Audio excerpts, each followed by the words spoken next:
तुम्हें लगता है कि तुम्हारी हर मिस्टेक को लोग ज्यादा नोटिस करते हैं, लेकिन साइंस कहती है no one care about it.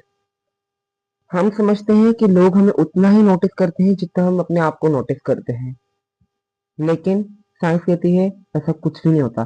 Simple words में, जैसे कि हम अपनी ड्रेसिंग मिस्टेक्स और अपने कुकिंग के स्टाइल को इतना बड़ा बना लेते हैं कि हम समझते हैं कि लोग सिर्फ हमारी तरफ फोकस करके बैठे हैं, जबकि रियलिटी ये है कि लोग अपने काम में इतना बिजी होते हैं कि उनका ध्यान हमारी तरफ जाता ही नहीं है। इसी का नाम है स्पॉटलाइट इफेक्ट। इस स्पॉटलाइट इफेक्ट को दो साइकोलॉजिस्ट ने रिसर्च के थ्रू रिसर्च किया। उनके नाम केनेथ और थॉमस थे। उन्होंने अपनी रिसर्च को एक जर्नल में पब्लिश किया। उसका नाम था the spotlight effect in social judgment. उन्होंने एक्सपेरिमेंट किया कैसे। उन्होंने एक स्टूडेंट को एक एम्बैरेसिंग टी शर्ट पहनाई और उसे क्लासरूम में भेजा। जब वो क्लासरूम से होकर आया, उससे पूछा कि ना कि तुम्हें कितने लोगों ने देखा होगा, कितने लोगों की स्पॉटलाइट में तुम रहे होगे।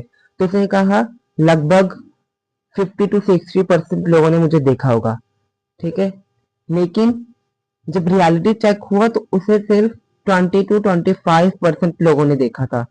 इसका मतलब क्या है कि हम अपनी एम्बेरसमेंट को स्पॉटलाइट समझते हैं, लेकिन अलबत्ता लोग अपनी मुसीबतों में, अपनी लाइफ में इतने बिजी होते हैं कि उनका ध्यान दूसरों की लाइफ में जाता ही नहीं है, और हम लोग इसी वजह से पीछे रह जाते हैं। हम लोग कोई काम नहीं करते कि लोग हमें देखेंगे, क्या सोचेंगे।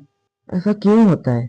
ऐसा इसलिए होता है क्योंकि हमारा माइंड और हमारी बॉडी एक सेंटर में होते हैं।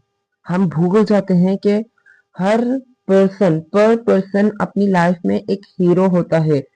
हर कहानी का कोई ना कोई हीरो होता है। रियल लाइफ एक्सपेरिमेंट, पब्लिक में स्लिप हो जाना, प्रोनाउंसिएशन गलत हो जाना, स्पीच करते वक्त अपना डायलॉग भूल जाना, ये सब एक स्पॉटलाइट इफेक्ट में आते हैं। हम लोग इसे इतना स्पॉट कर देते हैं कि सब हमें देख रहे हैं, लेकिन no one care about it.